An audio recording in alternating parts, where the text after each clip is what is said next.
Hey guys, and welcome to the very first video review from ClanCentral. You will know my voice as the oh-so-lovable Convict NZ. After a long period of hibernation that has made even the most patient of us ready to burst, the engine-generated, jaw-dropping trailer finally has a chance to prove itself. So, does Killzone 2 beat being on a Call of Duty server with a room full of Americans with red ping, or not? Well, let's find out.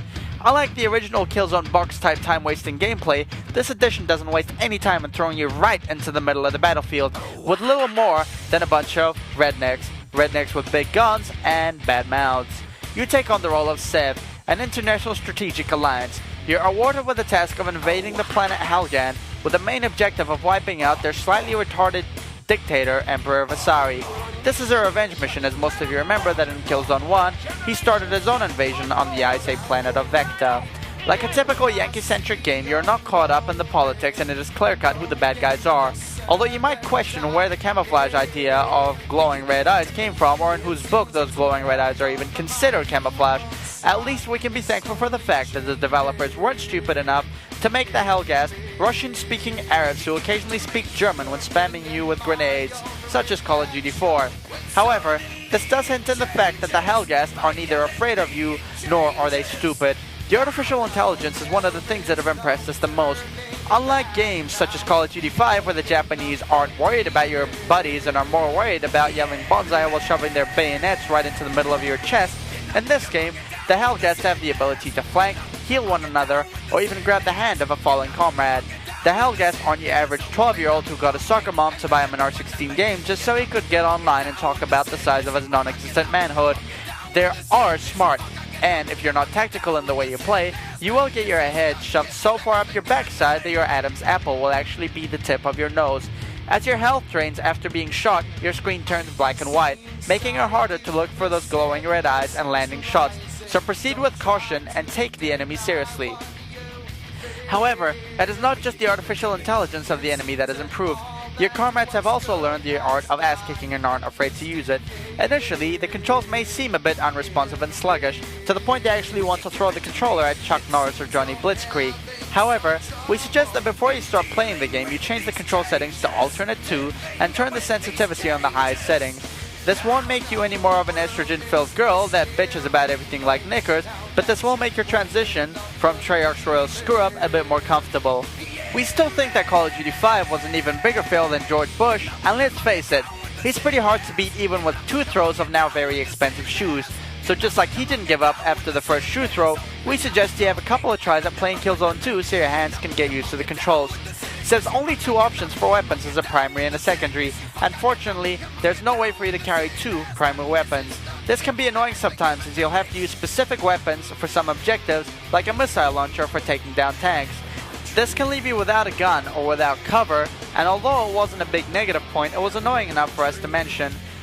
One of the high points of the game is the cover system. Unlike Rainbow Six, where the cover system is high in the air and realistic, and for some reason, you're able to see directly behind you while sitting behind a box and sporting your brand new pair of aviators that you just threw on, the cover system in Killzone 2 is much more realistic and only allows you to see what you would expect to see if you happen to be crouched behind a box looking for some glowing red eyes to yell goodnight Irene to. The oh-so-epic story is basically Action Movie 101, John Wayne with Little Wayne twist, involving numerous explosions, hard and straight men, but it keeps things simple and accessible. The campaign mode is a 10 to 14 hour trench through the best the Helghan have to offer. It should only take 8 hours if every kill feels like a shot of Prozac, so I'm counting on Zestos and Wargasm to finish it in less than 8. Levels are divided into missions with numerous objectives that have to be completed in order to progress through the game. Although this makes the game extremely linear, it also makes it a bit more complicated, in a good way though. Despite the fact that most of the time you're with your comrades, there's no co-op, which is a disappointment. But to be honest, who the hell ever plays co-op when you can rip someone you love dearly and to shreds with 5.7mm rounds of pure M16 penetration? In order to complete objectives, you'll often be paired up with a buddy or even a whole squad. Unlike other games, you don't have superhuman, steroid-infused, borderline unbelievable jumping abilities, so a squad mate is there to give you a hand if you need to jump somewhere a normal human can't. Surprisingly, unlike the before mentioned royal cock-up from Treyarch, Killzone 2 gives you bigger incentives to replay the campaign. After beating a level, you're able to jump into any section, and there are tons of stat tracking abilities to track and improve your stats in that particular section or level, giving you a feeling of achievement and generally bragging rights between your friends who see the sunlight once a month or so. The addition of a giant list of trophies, with some that can only be attained after playing the campaign more than once, is more than an incentive to get in there and kick some ass again. Killzone 2 will have you covering and defending areas, thinking one step ahead of your enemy, and blowing shit up and taking out some of the ugliest SOBs you've ever come across. The first half of the game may seem a little slow and less action-packed for some, but as for every invasion, there's more shit to blow up in the later stages, as you delve deeper into Halgan territory. The guns are one of the biggest selling points of the game, and what makes the game so fun and realistic to play with. There's snipers, machine guns, and shotguns, and occasionally plasma guns and flamethrowers, but sometimes it's just fun to see a gun reloading. The online multiplayer is given the appropriate title of Warzone, and the cover system is dropped, but you gain a vast class system. It may seem a bit slow to start with, but as you progress, the things you can modify are endless. If you happen to be an annoying git who no one likes to talk to and thus resulting in you having no friends, then don't fret, just turn on some bots and play with them. For the most part, they're actually better players than some real players, and if you're not careful, you will get your already undervalued ass handed to you.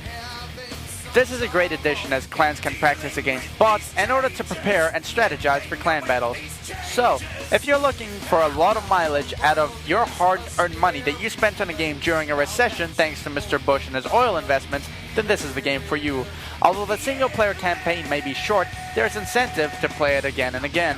The multiplayer, like a caring old grandmother with attitude, just keeps giving.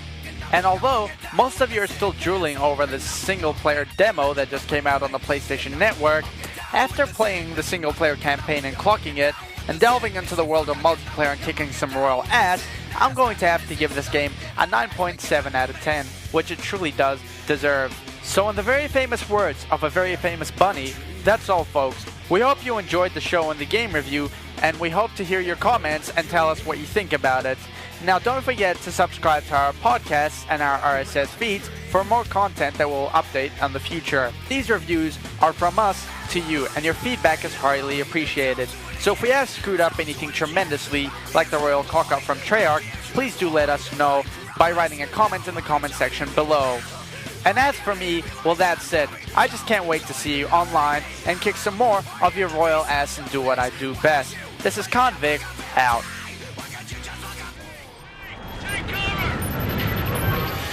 Do not